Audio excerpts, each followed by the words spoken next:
오늘은 부활주일입니다. 우리 예수 그리스도께서 죽음을 이기시고 다시 사셨습니다. 우리 하나님께 다시 사신 우리 주님께 영광의 박수를 올려드렸으면 좋겠습니다. 하나님 감사합니다. 우리 주님께서 사심으로 우리는 영생을 얻게 되었습니다. 유튜브로 예배를 드리는 분들도 계시기 때문에 우리 방송실 우리 무덤을 한번 비춰주실 수 있겠습니까? 오늘 본당에 또 귀한 장식이 준비되어 있습니다. 여기 보시면 어마어마한 그 건축물이 구조물이 있는데 보이시죠? 안에 이렇게 어두운 곳에 빈 무덤 안에 옷이 덩그러니 놓여 있습니다. 우리 주님께서 수의를 입으셨는데 그것을 다 던져버리시고 벗어버리시고 빈 무덤만이 이렇게 놓여 있습니다. 우리 주님께서 다시 살아나심을 보여주고 있는 것이지요. 제 힘으로 절대 옮길 수 없을 것 같은 저 무덤의 입구 보이십니까? 돌 무덤, 저 문을 여시고 우리 주님께서 다시 살아나셨습니다. 그래서 오늘은 다시 부활의 소망을 봄이라는 제목으로 은혜를 나누고자 합니다. 봄입니다, 여러분. 지난 한 주간 고난 주간이었죠. 고난 주간이 정말로 고난인 이유가 하나 있는데 꼭 고난 주간에 벚꽃이 흐드러지게 피는 것입니다. 날씨가 따뜻해지고 벚꽃이 활짝 피면 마음이 싱숭생숭해집니다. 여러분 안 그러신가요? 저는 대학교 시절에 그리고 또 신대원 학교를 다닐 때 우리 이호선 목사님은 너무나 잘 알고 계시는데 이런 봄이 되면 날씨가 좋으면 제가 어떻게 했을까요? 이게 방송이라서 공개적으로 말은 못하겠고 궁금한 분들은 저에게 오시면 제가 말씀드리겠습니다. 이렇게 날이 좋은 날이면 어떻게 했는지 마음껏 즐겼습니다. 꽃을 보며 아름다운 하늘을 보며 또 아름다운 경치에는 맛있는 것이 있어야 되잖아요. 이렇게 우리 봄을 지금 맞이하고 있습니다. 여러분 봄이 어떻습니까? 사실 2021년이라는 달력은 1월부터 시작하잖아요. 1월 1일부터 시작하는데 사실 춥잖아요.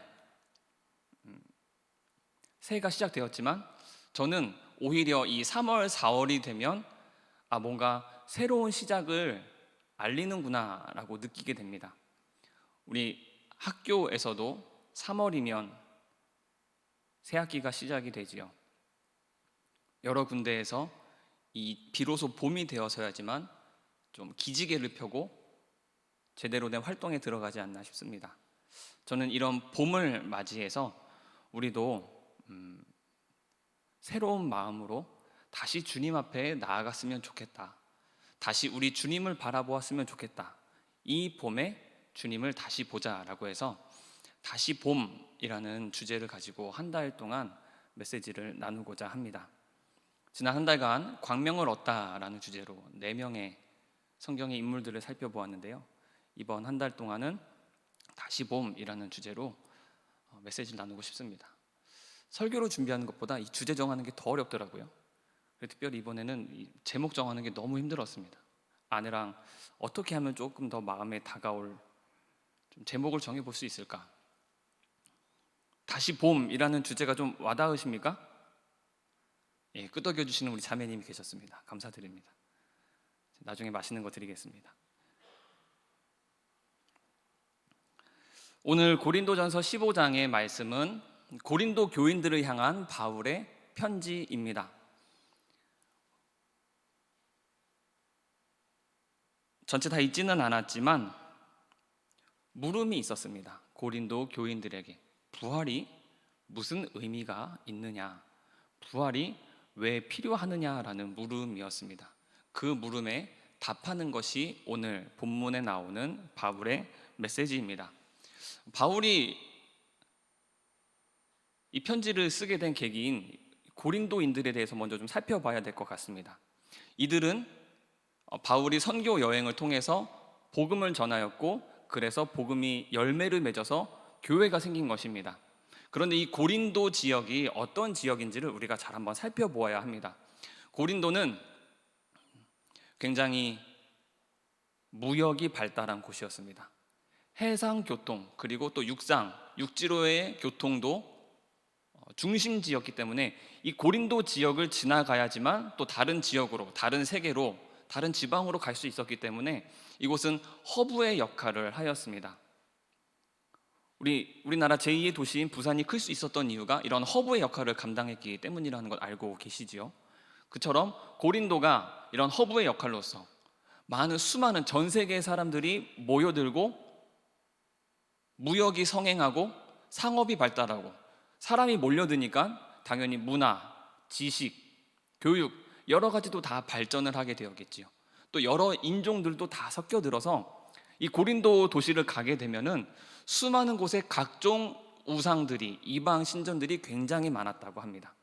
그리고 무역이 성행했기 때문에 당연히 잘 사는 도시였겠지요. 이 지역에 사는 고린도인들은 부자들이 많았습니다. 사치를 누리고 방탕한 생활을 하는 사람들이 많았습니다. 경제적으로, 물질적으로 여유롭고 넉넉한 이 환경 가운데 바울이 복음을 전하였고 그들은 복음을 받아들였어요. 그런데 문제가 무엇입니까? 이들에게 부활이라는 메시지가 우리 복음 가운데 핵심이 되는, 여러분 십자가 복음의 핵심은 하나는 죄이며 두 번째는 부활입니다. 죄에 대해서는 우리가 다 이미 알고 있겠지요. 우리가 죄라는 인식이 있어야지만 주님 앞에 나아가 회개하고 영생을, 부활을 통한 영생을 얻게 되는 것입니다. 그런데 고린도 교인들은 이 부활에 대한 개념이 좀처럼 마음에 다가오지 않는 거예요. 잘 사니까. 내 삶에 부족한 부분이 별로 없어요. 이미 나는 많이 누리고 있고 많이 즐기고 있어요. 목소리 한번 내면, 손가락 하나 까딱하면 노예가 모든 것을 다 해줍니다. 그리고 나는 내가 하고 싶은 것을 다 할 수 있는 경제적인 능력이 있습니다. 그리고 내가 살아가는 도시는 이 세상 어느 곳보다 휘황찬란한 곳입니다. 없는 것이 없어요. 무역의 중심지니까요. 나는 여기서 너무나 잘 살고 있습니다. 그러니까 이 세상이 너무나 좋으니까 죽으면 끝이지 죽은 다음에 뭐가 있나? 라는 생각을 갖고 있는 거예요. 여러분, 이 세상이 너무나 좋잖아요. 내가 이 세상 너무나 잘 살고 있잖아요. 그러면 죽음 그 다음이 중요하게 다가오지 않습니다. 죽지 않기 위해서, 영생을 얻기 위해서 노력한 유명한 사람을 알고 있습니다. 중국의 진시 황제이지요. 그는 그 분열되었던 중국을 통일하였고 가장 막강한 권력을 가지게 되었습니다. 그러자 그가, 온 중국을 통일하자 그가 눈을 돌린 것이 뭐예요? 영생이에요. 내가 지금 누리고 있는 거 놓치고 싶지 않은 거예요. 넉넉함이, 여유로움이, 부와 물질과 모든 재물이 내가 그 부활의 메시지를 바로 보지 못하도록 가로막는 것이었습니다. 여러분, 근데 우리가 성경 곳곳을 한번 잘 살펴보았으면 좋겠습니다. 여러분, 부자만이, 많은 것을 누리고 있는 사람만이 복음을 잘 받아들이지 못할까요? 제가 성경에 본 바로는 그렇지 않습니다. 스데반이 놀랍도록 생생하고 살아있는 복음의 핵심을 사도행전에서 설교를 통해 많은 사람들에게 전하였습니다. 그 복음을 듣고 그 가운데 있던 유대인들, 예수 그리스도를 믿는 자들이 아니라 우리 야훼 하나님을 믿지만 예수님은 하나님의 아들이심을 거부하던 그들이 어떻게 대응하였습니까? 귀를 막고 소리를 지르고 돌을 들어서 스데반을 쳐 죽였습니다. 그들도 하나님을 믿어요. 살아계신 하나님을 믿고 메시아를 기다리고 있었어요. 그런데 우리 예수님께서 나타나셨는데 정작 그들은 그 예수님을 바로 보지 못하였습니다. 그들만의 아집이 있었고 그들의 교만이 있었고 그들이 머릿속에 그리고 상상해왔던 메시아는 우리 예수님과는 너무나 달랐기 때문입니다. 그것은 너무나 큰 교만이었죠. 우리 메시아는 이런 모습일 거야. 이렇게 내려와서, 하늘에서 내려와서 이러한 모습으로 우리에게 은혜를 줄 거야 라고 상상하고 있었는데, 정작 본인 스스로 메시아다라고, 구세주다라고 말씀하시는 분은 너무나 초라했거든요. 그렇기에 그 복음을 거부한 것입니다. 내가 가지고 있는 생각, 나의 가치관, 신념이 확고해지면 그것이 얼마나 무서울 수 있는지, 하나님을 믿는다 하면서도 내가 가지고 있는 가치관과 신념이 오히려 복음을 가로막는 장애물이 될 수가 있는 것입니다. 또 다른 무리들이 있습니다. 이들은 유대 사회의 주류가 아니었습니다. 줄이고 배고프고 헐벗고 가난한 자들이었습니다. 수많은 군중들이 우리 예수님을 쫓았지요. 그런데 그들의 모습을 보면, 가만히 살펴보면 그들이 복음을 온전히 받아들였습니까? 요한복음 5장의 말씀에 보면, 4장 5장의 말씀에 보면 그들이 예수님을 억지로 임금으로 모시려 하였다라고 말씀하고 있어요. 그래서 우리 예수님은 그들을 멀리 하셨습니다. 그들의 무리에서 도망쳐 나오셨습니다. 예수님께서 지금 살아있는 가장 원초적이고 본질적인 복음을 전하고 계신데, 그 수많은 군중들은 그 복음을 듣고도 받아들이지를 못했어요. 그들은 예수님을 통해서 팔자를 고치고 싶었습니다. 잘 살고 싶었어요. 먹고 살 수 있는, 지금 이 삶이 내 현실이 너무 지긋지긋하니까, 끔찍하니까 나는 제발 이 삶에서 벗어났으면 좋겠다.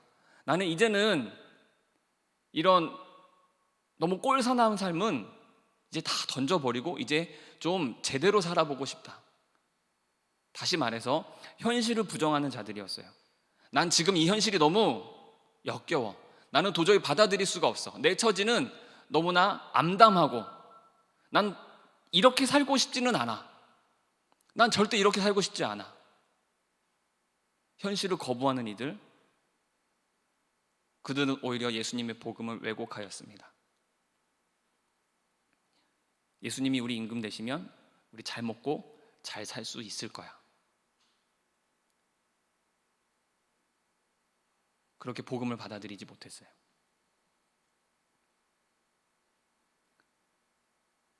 사람이 어떠한 처지와 환경에 있느냐, 그리고 어떠한 생각을 가지고 살아가느냐, 어떤 가치관과 신념이 있느냐, 물질에 많으면 많은 대로, 또 물질이 없으면 없는 대로 내 관계적인 문제를 통하여서, 또한 내 가치관과 신념과 내가 가지고 있는 뚜렷한 그 목표가 때로는 우리를 복음을 제대로 받아들일 수 없는 걸림돌로 작용한다라는 것입니다.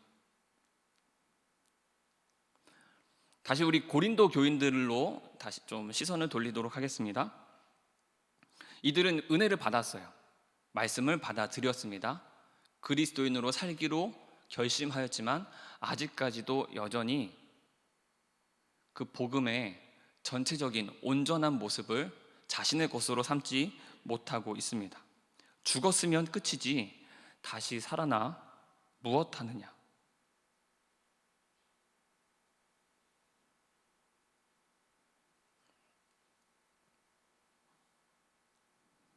그런 고린도 교인들을 향해서 바울이 성경에 보면은 여러 가지 말씀을 전하는데, 특별히 19절에 보면요, 만일 그리스도 안에서 우리가 여전히 죄 가운데, 만일 그리스도 안에서 우리가 바라는 것이 다만 이 세상의 삶뿐이면 모든 사람 가운데 우리가 더욱 불쌍한 자이리라. 우리가 바라는 것이 이 세상의 삶뿐이면 그 부활을 바라보지 못하고 저 영원한 하나님의 나라를 바라보지 못하고 그저 이 땅에서, 이 세상, 이 현실 가운데서 살아가는 것이 너무나 만족스러워 우리에겐 이 세상이 전부가 아닙니까? 라고 말하는 자들이 있다면, 우리 고린도 교인 여러분들 그렇게 말씀하고 있다면 여러분들은 너무나 불쌍한 사람들입니다 라고 전하고 있어요. 그 전 세계 가운데 가장 활발한 상업의 중심지에서 남부러울 것 없이 살아가고 있는 그 불을 지고 있는 그들을 향해서 오히려 바울은 너희들은 너무나 불쌍한 사람들이다라고 말하는 거예요. 그렇게 반문할 수 있지 않을까요? 우리가 불쌍하다고요? 우리는 먹고 싶은 거 먹고 즐기고 싶은 거 즐기고 좋은 집에서 살고 남들이 다 우리처럼 살고 싶어서 안 달라 하는데 우리처럼 잘 사는 사람들이 어디 있어요? 그런데 우리 보고 불쌍하다니. 여러분, 맞습니다. 복음을 제대로 인식하지 못한다면, 부활을 나의 것으로 삼지 못한다면 우리가 어떤 처지에 있든지 우리는 불쌍한 사람들입니다. 왜냐하면 그 끝은 무엇입니까? 그 삶의 최종 종착지는 어디입니까? 영생이 아니라 죽음일 수밖에 없기 때문입니다.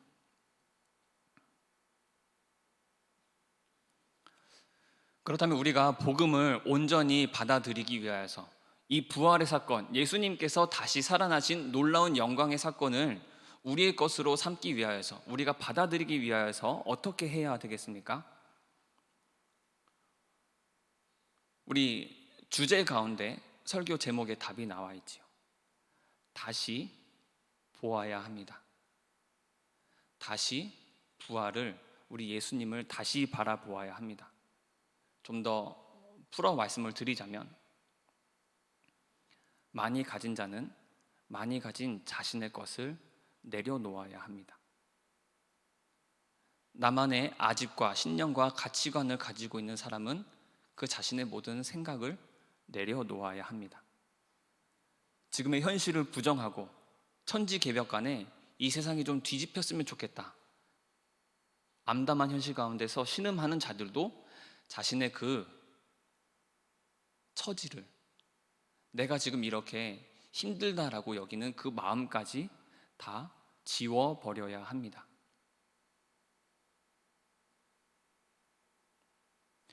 여러분, 부자에게 다 팔아서 빈털터리가 되라라고 말씀을 드리는 것이 아닙니다.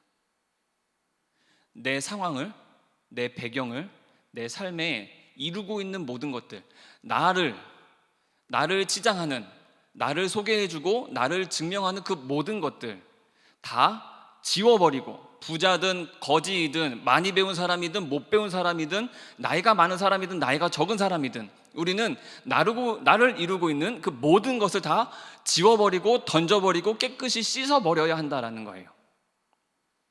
우리가 나를 이루고 있는 것을 다 던져버릴 때 부와 재물도 내려놓고 이것이 내 것이 아니다, 이것은 아무 소용이 없다, 내가 지금까지 줄곧 고집해왔던 나만의 신념과 가치관도 다 내려놓을 때, 그때 무엇이 남을까요? 그때 진정한 나를 발견하게 됩니다. 근데 그 진정한 나는 어떤 모습일까요? 죄인입니다. 다 지워버리고 다 벗어던졌더니, 나를 이루고 있는 옷을 다 벗어던졌더니, 알몸만 남았더니 그때 비로소 나의 무엇이 드러나요? 내가 죄인이구나, 나는 사망의 권세에 억눌린 자이구나, 이 사실 하나만 뚜렷하게 남는다라는 것입니다.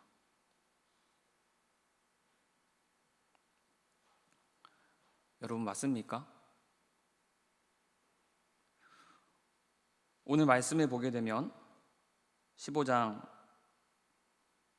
21절에 보게 되면 사망이 한 사람으로부터 말미암았다라고 적혀 있습니다.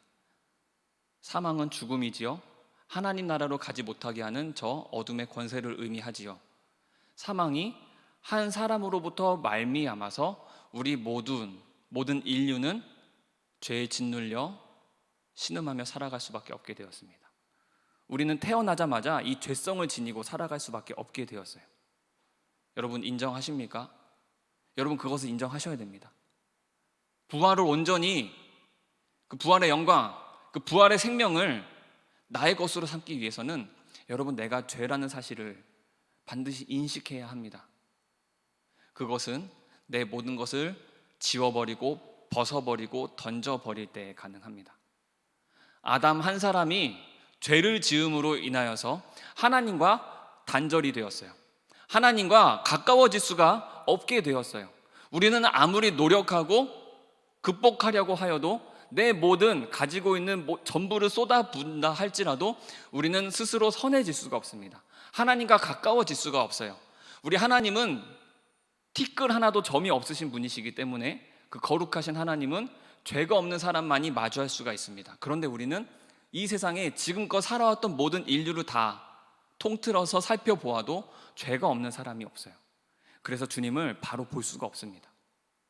그 한 사람으로 인하여서 죄가 들어왔는데 이제는 예수 그리스도께서 죽음을 이기시고 다시 살아나심으로 말미암아 우리는 그 부활의 영광에 참여하게 되었습니다. 한 사람이 죄의 문을 열었는데 그 모두가 그 첫걸음을 뗀 한 사람으로 말미암아 죄악의 길을 가게 되었는데 우리 주님께서 부활의 문을 활짝 열어주셨습니다. 그래서 우리 주님을 나의 구주로 맞이하고 주님의 십자가 사건을 시인한다면 우리는 이제 그 부활에 참여하게 됩니다. 우리가 우리 스스로 입고 있는 모든 것을 다 던져버릴 줄 아는 용기와 믿음이 있는 우리 청년부 되기를 소망합니다. 내가 가지고 있는 거 다 지워버릴 때, 내가 지니고 있는 것, 내가 소중히 여기는 것, 그리고 내가 제발 이것은 던져버렸으면 정말 지긋지긋하다고 여기는 그 나의 모든 것들까지, 내가 좋아하는 것, 내가 싫어하는 것 다 던져버리고 나 홀로 남을 때 진정한 나를 발견하게 되고 정말 나는 주님이 필요할 수밖에 없는 존재구나 라는 것을 고백하게 될 것입니다. 그 귀한 고백이 우리에게 있기를 소망합니다. 우리 또 고린도전서 15장 마지막을 보고 우리가 말씀을 마쳤으면 좋겠는데요. 사망아 쏘는 것이 어디 있느냐라고 57절에 56절에 말씀하고 있습니다. 55절부터 58절까지 말씀을 보면 사망아 내 쏘는 것이 어디 있느냐. 영어 성경을 보면 사망의 독침이라고 되어 있죠. 그 사망의 독침을 쏘는 누군가가 있었는데 그 모든 사망의 권세가 삼켜졌습니다. 이제 우리는 사망의 권세에 눌려있는 자가 아니라 승리한 백성이 되었습니다. 그런데 우리 부활에 참여하고 예수님을 바로 보게 되고 복음을 받아들인 자가 이제 승리하게 되었는데 우리는 하나님께 영광의 박수를 올려드리며 이제 기뻐하는 삶을 살 수 있게 되었는데 오늘 마지막 말씀을 보면 58절의 말씀을 보면 제가 읽겠습니다. 그러므로 내 사랑하는 형제들아 견실하며 흔들리지 말고 항상 주의 일에 더욱 힘쓰는 자들이 되라. 이는 너희 수고가 주 안에서 헛되지 않은 줄 알미라. 주의 일에 더욱 힘쓰시는 자들이 되기를 소망합니다. 여러분, 주의 일을 하는 자가 살아있는 사람입니다. 저 사람이 부활에 참여하였는가, 아직도 부활의 그 영광에 이르지 못하였는가, 그것을 증거할 수 있는 귀중한 단서입니다. 지금 무엇에 힘을 쓰고 계십니까? 고린도 교인들이 아직까지도 자신이 누리고 있는 그 부활 재물을 놓지 못하고 그저 나는 이 세상의 삶이 좋다라고 말한다면 그는 아직까지도 주의 일에 힘쓰는 자가 아니지요. 우리는 무엇에 힘을 쓰고 있습니까? 여러분, 오늘 부활주일입니다. 예수님께서 다시 사셨습니다. 그 사실을 믿으십니까? 하나님께 영광과 경배를 올려드립니까? 주의 일에 더욱 힘을 쓰시기 바랍니다. 우리에게 귀한 소망을 주고 계시는데 그 수고가 결코 헛되지 않을 것이다 약속하고 있습니다. 주님께서 우리에게 주신 사명이 있고 비전이 있고 꿈이 있습니다. 그 주님의 일을 위하여 살아가시며 그 부활의 영광 가운데에서 하나님의 도구로 쓰임받는 우리 모든 청년부 되기를 소망합니다. 기도하겠습니다. 하나님 아버지, 우리 다시 그 부활의 소망을 보게 하시니 감사드립니다. 주님, 우리를 치장하고 있고 우리를 증명하며 우리를 드러내는 그 모든 것들을 다 던져버리고 벗어버리기를 원합니다. 온전히 나는 죄인이며 주님이 아니면 살 수가 없는, 십자가 사건이 아니고서는 우리는 죽을 수밖에 없는 자들임을, 그렇게 미미하고 연약한 존재임을 고백하며 다시금 그 부활의 소망을 붙잡는 자들 되게 하여 주옵소서. 오직 주님만이 우리에게 영생을 주시며 그 십자가만이 우리를 다시 살림을 고백함으로 그 부활 영광스러운 사건에 우리 예수님께서 다시 살아나신 이날에 함께 기뻐하며 찬양을 올려드리게 하여 주옵소서. 하나님, 우리 주의 일에 더 힘쓰는 자들이 되기를 원합니다. 우리가 지금 주의 일을 하고 있으므로 그 부활의 영광에 그 영생에 참여하였음을 증거하는 자들이 되기를 원합니다. 결코 우리 수고가 헛되지 아니할 것이라 약속하신 주님, 그날을 바라보며 우리에게 칭찬하시고 면류관을 아끼지 아니하실 하나님의 그날을 바라보며 오늘도 이번 한 주도 우리 평생을 주의 일을 위해 힘쓰는 든든한 교회 청년부 되게 하여 주옵소서. 감사드리며 예수님의 이름으로 기도하옵나이다. 아멘.